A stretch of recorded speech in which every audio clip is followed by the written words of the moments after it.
Okay, so you know how to write basic captions. You know, for example, the first sentence describes exactly what's in the photograph and is in present or future tense. You know that the second sentence describes some history, deeper context, something you can't get from the photograph, and does it in past tense. And you know that the first sentence generally describes first and last name, specific times and dates and locations, and sounds a little bit like a summary news lead, so it covers who, what, when, and where. But let's look at some more advanced thoughts when we're doing captions so that we can make our captions the best they can possibly be.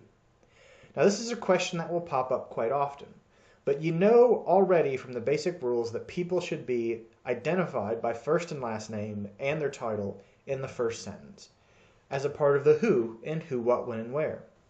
But the big question is, what do you do if you're trying to identify more than one person? How do you properly identify which is which? And the answer is that there's really no set in stone single style for left and right. I've worked at many different newspapers and they all had a slightly different way of doing it, so they kind of set their own rules. But what I can tell you is this: if you're working on your own and you want to establish your own style for this, I can tell you what I used to do at the Seminole Chronicle, a newspaper that I worked for a while and did most of my journalistic and photographic work at. It is a newspaper that is no longer around, but that's not the fault of the captions. That's the fault of being owned by Gannett. So, here's what I did when I worked there and used it to develop my own system. If there's only two people in the shot, I would integrate the left and right into the text itself offset by commas. And by that, I mean this.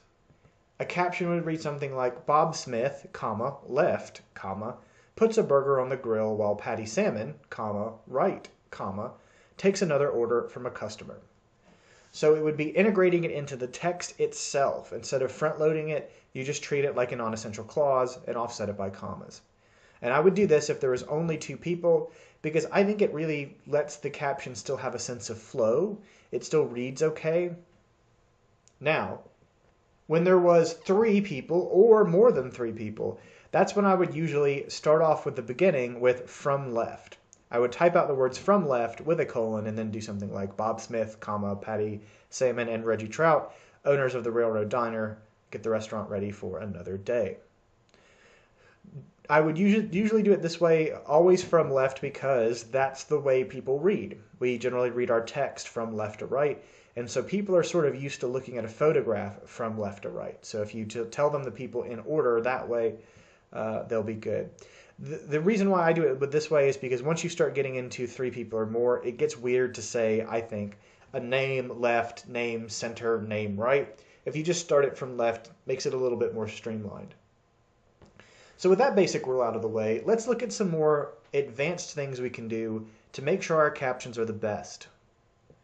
And one of which I think is really important is to avoid making judgments in your captions. It can be easy to do it, because rarely are you ever doing it on purpose. Rarely are you going to say so-and-so, an evil monster human, did this.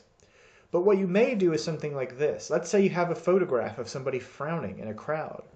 The caption would be something like, an unhappy citizen watches the protest in the town square on Monday.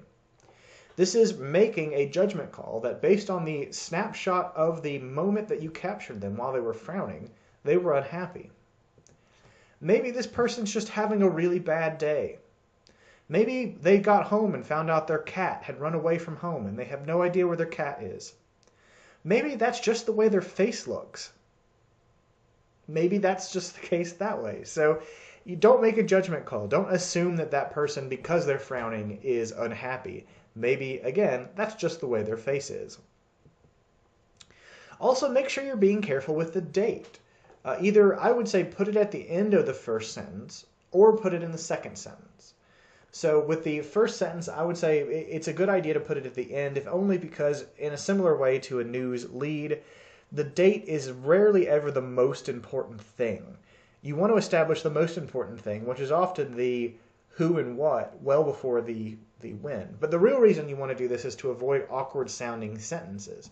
So this is a really popular example that's been used a couple times. A former soldier smokes Monday in the one-time Khmer Rouge stronghold of Palin, Cambodia. Of course, without this offset by commas, it makes it sound as if this gentleman is smoking Monday. I don't know what that is, but I would assume that it's some sort of slang term for a new strain of marijuana. Like always, you want to try to avoid bias in captions, and that ends up sort of hopping back to the hey, don't make judgment calls.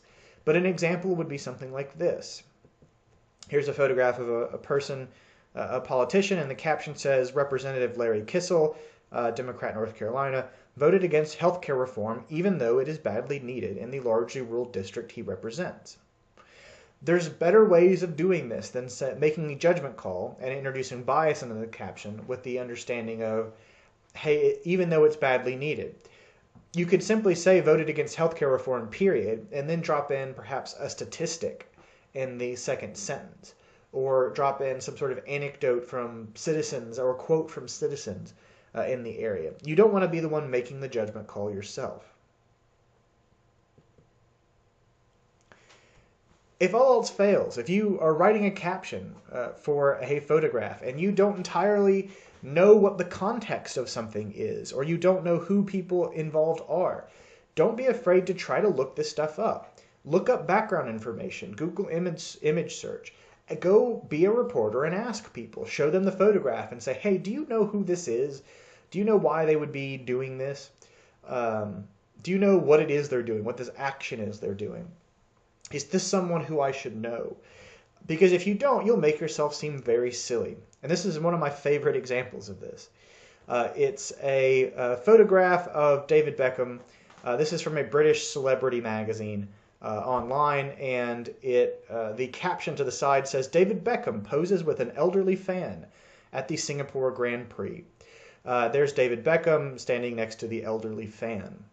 Now, the issue here is that the elderly fan in the red hat that David Beckham is posing with is actually three-time multiple championship driver Niki Lauda, who raced in the 70s and 80s, and is super famous in the Formula One racing world. And so everyone sort of got a kick out of the fact out of this celebrity tabloid saying that David Beckham was posing with an elderly fan because this elderly fan is incredibly famous. He's so famous they actually made a movie about his rivalry with another driver called Rush. And it's a pretty good movie. Go check it out if it's on streaming or something. Here's another big challenge that I want you to face head on in this class. And as we get more and more further along working on your assignments, working on your photo stories, I'm going to be a little bit pickier with the grading on this. Because I want you to be as active and descriptive as possible when you're writing your captions, particularly your first sentences. Vagueness is the enemy here. Vagueness is boring. Vagueness is going to make it so that the reader who reads the thing is going to be really bored looking at it, even if it's a really exciting picture. This is one of my favorite examples. This is a guy doing a backflip off of a race car. And the caption says, Carl Edwards celebrates one of the victories that helped him win the Richard Petty Driver of the Year award. Why would you use such a weak verb as celebrates in this caption when you have a guy doing a backflip off of a race car? Why would you do that? It makes no sense, and it really, really hurts the caption because it makes it a very weak verbed caption when this should be incredibly exciting. It's a guy doing a backflip off of a race car. So this should say Carl Edwards, perhaps, backflips off of his race car. That should be what it says. So you want to avoid boring, obvious generalities that are there just to fill space. This sort of builds off of the, hey, make sure you're being as active and descriptive as possible. You don't want to be boring here. There's certain standard fallbacks that photographers and caption writers have been doing for a while that makes for really boring captions. I want you to avoid them. So something like gestures to the crowd. It's super boring. Describe something about who they are or why this event is taking place or what the event itself is. Don't say they gestured to the crowd. I pulled this one just because it also makes me angry. Buck Showalter is introduced to this as the Orioles manager while president of baseball operations looks on. Why would you ever say looks on? Just don't put them in the caption. They're out of focus in the background. Oh, it's infuriating to have captions include such boring verbs and boring, vague generalities. There's two of which I'm going to tell you right now you are not allowed to use in this class, and if you use them from this point forward, I will probably take some points off of your assignments. And the two that I'm going to ban outright are so-and-so is shown and so-and-so is pictured, because that's cheating. The purpose of the first sentence of a caption is to describe exactly what's going on in the photograph. And the nature that the photograph exists means that every single thing in a picture is pictured. So to say that something is pictured is cheating, and therefore you're not allowed to use it. Because they're completely worthless. They tell the viewer of the photograph and the reader of the caption absolutely nothing about what's happening there. They're terrible. Don't ever use them. Now, the reason why that people use them, though, is because they don't know what else to do. They feel like there's no other action, because a lot of photographs aren't going to be action-packed. They're not going to be cool. They're not going to have something that intrinsically has a very action-y verb to them. But there's ways of working around it. So, for example, consider perhaps the most boring photograph photograph genre that's ever existed. And that is the grip and grin, aka the worst photograph style known to man. You all know what a grip and grin is when you see it. It is a photograph of someone receiving an award or a plaque or a certificate. Person A is handing it to person B, who then grips their hand, shakes their hand, and then smiles towards the camera. They are generally regarded as absolutely terrible photographs because they're boring and uninteresting and awful. So a bad way of doing this would be Bob Smith smiles as he's handed an award. That's really terrible. Smiles is a boring verb. It doesn't tell you anything about what's actually going on there. Because what is the award? That's how you do it. If you're faced with a situation, you make the award the centerpiece. So you do something like this. Bob Smith, a Dullsville Police Department officer, receives the Good Citizen Award from Dave Jones after saving an entire litter of kittens that was trapped in a tree. What you do is you take a boring situation and you make it interesting by talking about what the person did to actually receive the award to start with. So someone who reads it says, "Aw, isn't that nice? He saved some kittens." You also can very quite literally lead with the item itself. So, for example, if you're ever in a situation where someone is receiving a giant check, which again, it can be exciting if you're the people receiving the check, but if you're a photographer, is a really, really boring situation. So you can have the caption read, "A $500 check that Chamber of Commerce President Judy Smith left hands to Kiwanis Club President John Howard will provide toys for needy children." Notice that the lead off of this sentence is the check, not the people, it's the check.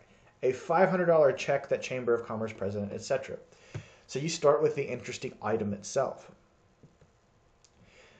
Also, the caption goes to the focal subject of the photograph, not the biggest thing in the photograph. That's another key point here that I want to sort of wrap up on. That the point of the caption is to go to the focal subject, the reason that you're looking at the photograph to start with, not necessarily geographically the biggest thing in the photograph. So here, the biggest thing in the photograph is the lighthouse, but the lighthouse isn't the point of the story. The moon is the point of the story.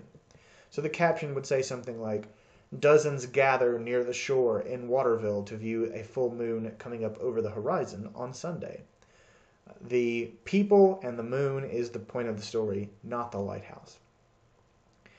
And when it comes down to it, the way to get better at caption writing with your photographs is to practice. Don't put it off to the last minute and try to do the captions just as you're turning the photographs in. Give it some time, sit down, look at each of your photographs, think about what the most action-filled, the most interesting, the most compelling component of it is. Be precise, be specific, and be engaging with it. Write them, edit them, rewrite them, and keep working on it. Practice really does make for perfect in caption writing. So I'm excited to see what you all turn in now that you have a little bit of an understanding of some advanced ways of editing and thinking about your captions.